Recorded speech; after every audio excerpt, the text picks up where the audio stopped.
नमस्कार दोस्तों, आप देख रहे हैं अनकट और मैं हूं विजय विद्रोही।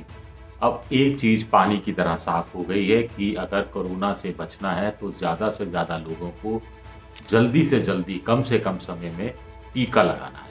यही वजह है कि 1 मई से हिंदुस्तान में 18 साल से ऊपर के लोगों को भी टीका लगेगा। 18 से 45 उससे ऊपर वालों को तो पहले से ही लग रहा था, यानी सभी बालिगों को टीका लगेगा। लेकिन अब कहानी ये है कि जब चीज़ें साफ है कि टीकेकरण के बगैर हमारा काम नहीं चलने वाला, तो टीके को लेकर नीतियाँ अब तक साफ क्यों नहीं?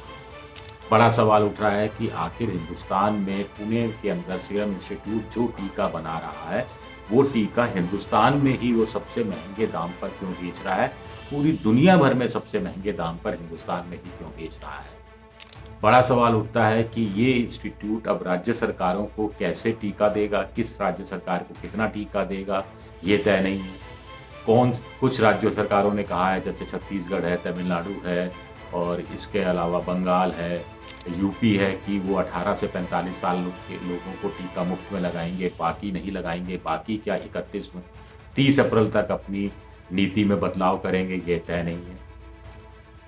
नेशनल फूड सिक्योरिटी एक्ट के तहत यानी भोजन के अधिकार के तहत जो देश की 80 करोड़ आबादी आती है, उसको केंद्र सरकार 2 और महीनों के लिए 5 किलो अनाज मुफ्त में दे रही है।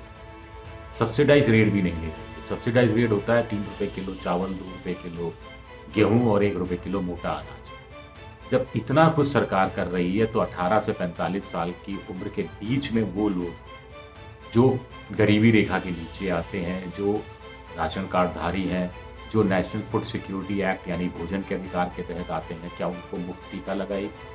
ये व्यवस्था होगी? नहीं होगी, तय नहीं है। 600 रुपया एक डोज का प्राइवेट अस्पताल को टीके के चुकाने पड़ेंगे। इसके ऊपर प्राइवेट अस्पताल कितना पैसा लेंगे, तय नहीं है। पहले 150 रुपये का टीका था और उस पर 250 रुपये प्राइवेट अस्पताल लेता था, यानी 100 रुपये ज़्यादा लेता था। अब वो 100 लेगा, 125 लेगा, 150 लेगा, ये तय नहीं। आखिर ये चीज़ें कब तय होंगी? लेकिन पहले बात करते हैं सीरम इंस्टीट्यूट की, जो प्राइवेट अस्पताल को 600 रुपये में, राज्य सरकार को 400 रुपये में और केंद्र सरकार को 150 रुपये में टीका दे रहा है। 150 रुपये में उनका कहना है उदार पूनावाला का कि 3000 करोड़ जो भारत सरकार से मिले हैं, उससे वो करीब 11 करोड़ टीके भारत सरकार को 150 रुपये में देगी।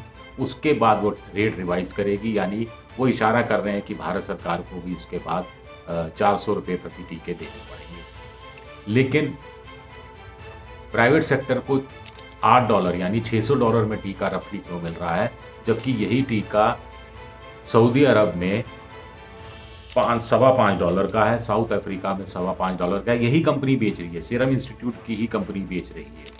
अमेरिका के अंदर $4 का है, बांग्लादेश के अंदर $4 का है, ब्राज़ील में $3.15 का है, ब्रिटेन में $3 का है और यूरोपीय देशों में $2.35 से लेकर $3.50 के बीच का है। तो बड़ा सवाल उठता है कि इन लोगों को ये टीका सस्ते में भारत से क्यों बेचा जा रहा है और भारत को ये टीका महंगा क्यों बेचा जा रहा है, और ये अलाउ कैसे केंद्र सरकार कोई कर सकती है, ये एक बड़ा सवाल है। लेकिन जवाब देने वाला कोई नहीं। 18 से 45 साल के लोगों की आबादी 60 करोड़ है, उससे ऊपर करीब 30 करोड़ हैं, यानी 90 करोड़ लोगों को टीका लगना है। उसमें से 13-14 करोड़ को लग गया, यानी करीब 75 करोड़ को टीका और लगना है। इतना टीका है नहीं, तो 18 से 45 साल के लोगों को टीका जब लगना शुरू होगा तो कैसे लगेगा, इतना टीका क्या उपलब्ध हो पाएगा सेंटरों पर? अब इसमें तमिलनाडु ने और उत्तर प्रदेश ने और छत्तीसगढ़ ने कम से कम स्थिति साफ की है कि 18 से 45 आयु वर्ग में ऐसे युवा जिनको कोई गंभीर बीमारी है, हाइपरटेंशन है, डायलिसिस पर हैं, डायबिटीज़ है, हार्ट की प्रॉब्लम है, ऐसी कोई गंभीर प्रॉब्लम है, तो उनको पहले टीका लगेगा और बाकी जो दूसरे लोग हैं उनको टीका, जो इसी आयु वर्ग में आते हैं, उनको टीका बाद में लगेगा। चलो कम से कम एक कन्फ्यूज़न यहाँ तो दूर हुआ। बाकी राज्य सरकारों को भी कन्फ्यूज़न दूर करना चाहिए, केंद्र सरकार को भी कन्फ्यूज़न दूर करना चाहिए। एक तरफ हम कहते हैं कि साहब लोग टीका लगाने नहीं आ रहे, दूसरी तरफ टीका लगाने के लिए लोग जाना चाह रहे हैं, तो फिर रेट को लेकर अलग अलग रेट हैं, उस पे भी चीज़ें तय नहीं हो रही हैं। रजिस्ट्रेशन जल्दी खुलने वाला है, रजिस्ट्रेशन खुलने से पहले तो कम से कम चीज़ें 28 अप्रैल से पहले मुझे लगता है तय हो ही जानी चाहिए। शुक्रिया आप सबका, बहुत बहुत शुक्रिया।